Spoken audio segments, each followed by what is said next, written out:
Imagine this. You send a message, and they don't reply. Minutes pass. Then, an hour. And suddenly, they respond like nothing happened. But now, you're the one overthinking. Did I say something wrong? Should I reply fast? Should I act normal? In that moment, they didn't control you with words. They controlled you with silence. And here's the uncomfortable truth. Most manipulation doesn't look aggressive. It looks subtle. It looks normal. It hides inside everyday conversations. But underneath, it's control. And the people who never fall for it, they don't argue more. They don't fight harder. They simply behave differently. They stay calm while others react. They say less while others over-explain. They pause while others rush.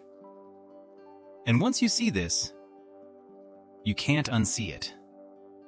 Because the difference between someone who gets manipulated and someone who doesn't is not intelligence. It's behavior, and the first behavior already changes everything. Picture this. You're in a conversation. Someone asks you a question. Then suddenly, they stop talking. They just look at you. Waiting. The silence stretches. It feels uncomfortable. So you start talking. You explain more than necessary. You try to make things less awkward. You fill the gap, and without realizing it, you just gave them everything. Your thoughts, your doubts, your weak points. This is what psychology calls anxiety. Driven oversharing. Your brain hates silence, so it tries to escape it. But here's what most people don't realize. Silence is not empty. Silence creates pressure, and whoever handles that pressure better controls the interaction. People who are hard to manipulate understand this. They don't rush to speak. They pause. They breathe. They let the silence sit, and then something interesting happens. The other person starts talking instead. They reveal more. Their tone shifts. Their intention slips out. And suddenly, the power changes sides. So next time you feel that pressure, don't rush. Just wait. Even 3 seconds can shift control back to you. Now imagine this. Someone asks you for a favor. You don't want to do it, so you say, "I can't," but then you keep going. Because I'm busy, and I already promised someone else, before Vaninel Shiklim Uralamayatuls. And I already promised someone else, and today's been exhausting. You keep explaining. You try to make them understand, but instead of accepting it, they push more. Come on. It's not that hard. You're overthinking it. Just help me this once. And now, you're no longer standing your ground. You're defending yourself. This is called fawn behavior. It's when your brain tries to avoid conflict by pleasing others. But here's the problem. The more you explain, the more they have to twist. The more details you give, the more space they have to pressure you. People who can't be manipulated don't do this. They say no. I can't. And then they stop. No long explanation. No apology. No extra words. Just a clear boundary. And yes, it feels uncomfortable at first, because you're not used to it. But that discomfort isn't wrong. It's unfamiliar, and that unfamiliar feeling is exactly where your strength begins. But here's where it gets deeper. Have you ever noticed how some people always push you to respond quickly? Tell me now, why are you taking so long? Just answer. Suddenly, everything feels urgent. Like you don't have time to think.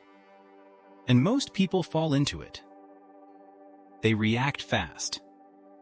They answer emotionally. They say things they didn't mean to say. And later, they regret it. This is what psychologists call an amygdala hijack. Your emotional brain takes over. Your logical thinking shuts down, and in that state, you become predictable. And predictable people are easy to control. But people who are hard to manipulate break that pattern. They don't react instantly. They slow everything down. They say simple things like, "Let me think about it," or "I'll get back to you." Calm, neutral, controlled. And in that moment, something shifts. You're no longer reacting. You're choosing. And manipulators hate that, because they can't rush you anymore. Now let's talk about something even more subtle. Something most people mistake for connection. You meet someone.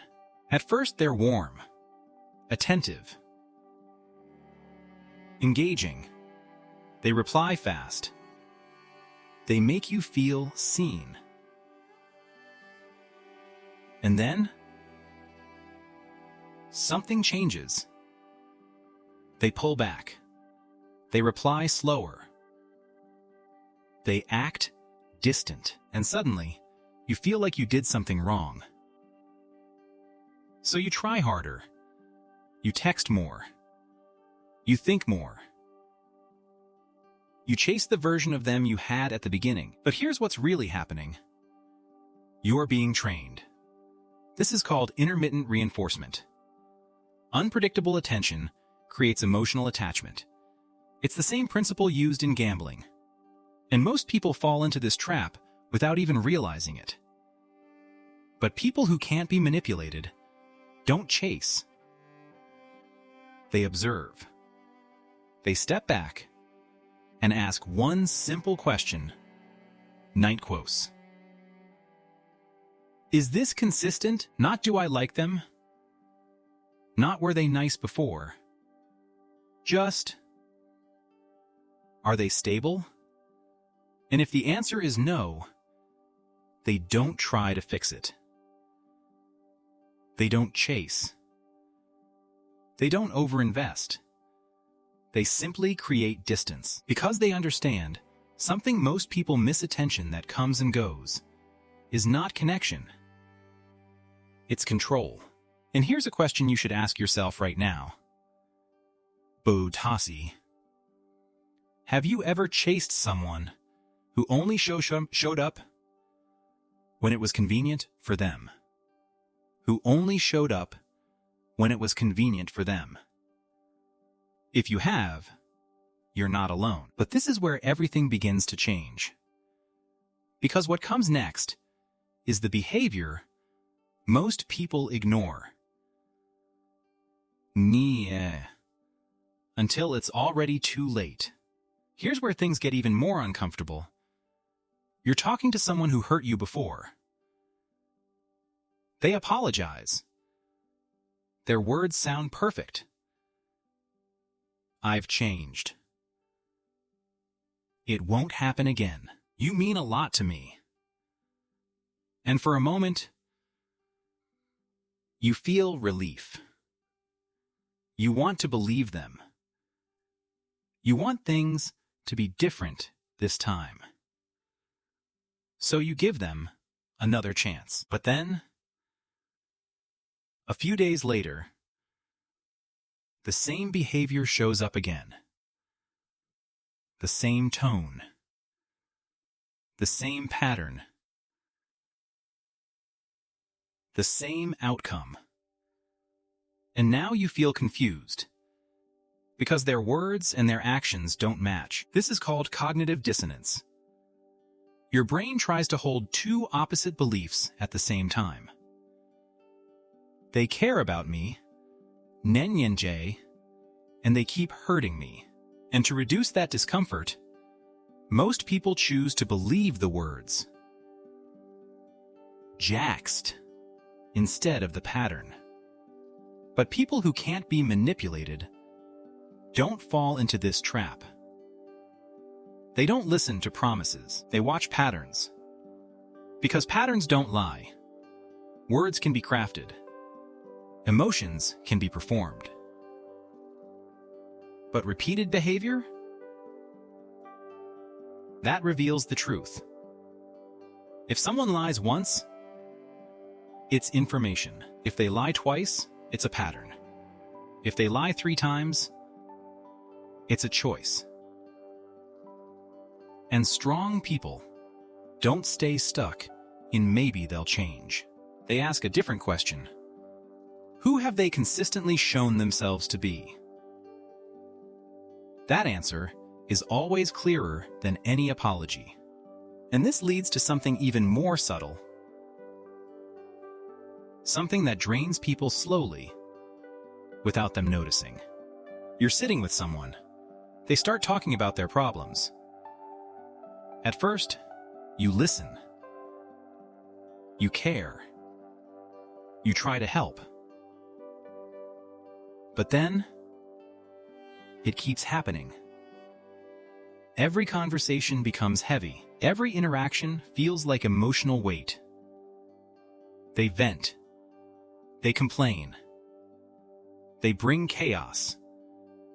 And somehow, Nundi, you feel responsible for fixing it. So you keep listening. You keep supporting. You keep showing up. But after a while, you feel exhausted, drained, mentally foggy, and yet you feel guilty for wanting space. This is emotional labor, taking on feelings that were never yours to carry. And manipulators don't always control you with pressure, acts. Sometimes they control you by draining you, because when your energy is low, your boundaries weaken. Your clarity disappears. Your decisions become easier to influence. But people who can't be manipulated understand something most people ignore: their energy is limited. And they protect it. If a conversation feels draining, they don't force themselves to stay. If someone constantly brings chaos, they create distance. If guilt is used to keep them engaged, they don't absorb it. And no, this doesn't make them cold. It makes them self-aware. Because protecting your energy isn't selfish, it's necessary. And here's something you might not have noticed yet. Silence isn't just something that happens in conversations. It's something you can use. Imagine you're in a tense moment. Someone is pushing you, questioning you, trying to get a reaction. Most people respond immediately. They explain. They defend. They fill the space. But people who can't be manipulated do something different. They pause. They stay quiet. Not to control, but to observe. And in that silence, something revealing happens. The other person starts reacting. If they get irritated, it shows impatience. If they get defensive, it shows insecurity.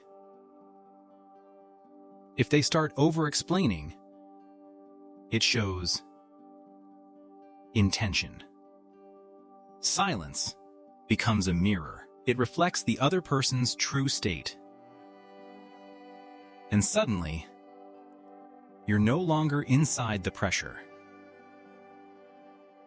You're watching it.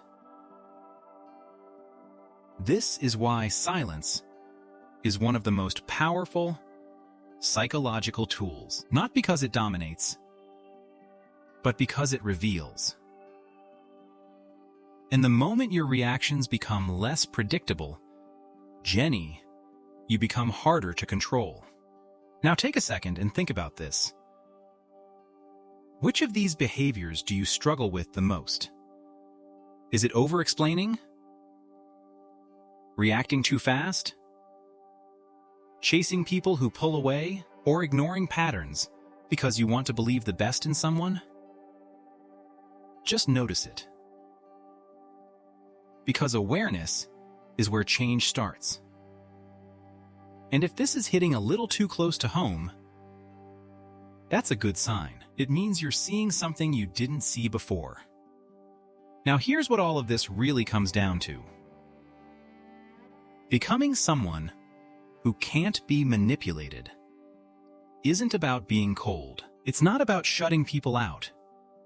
It's about becoming less predictable in the moments that matter. It's about slowing down when others rush you, saying less when others expect explanations, stepping back when others pull you in, and protecting your energy when others try to take it. So if you remember nothing else from this video, remember these 3 simple principles. First, pause before you respond. Control the silence, don't escape it. Second, say less than you feel the urge to say. Clarity beats explanation. Third, watch what people do repeatedly, not what they say occasionally.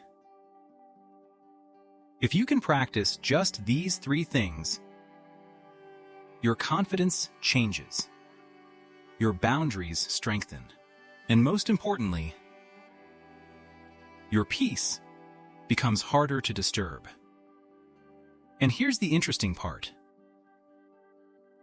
Once you stop reacting the way manipulators expect, they stop trying.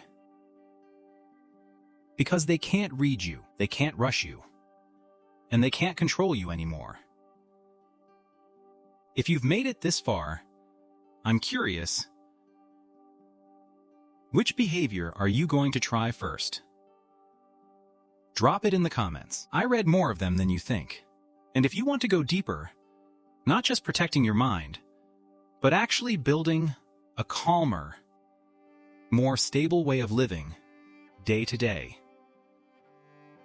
there's another video you'll want to watch next. It breaks down a few small habits, simple, almost invisible, but powerful enough to completely change how you think and move through your day.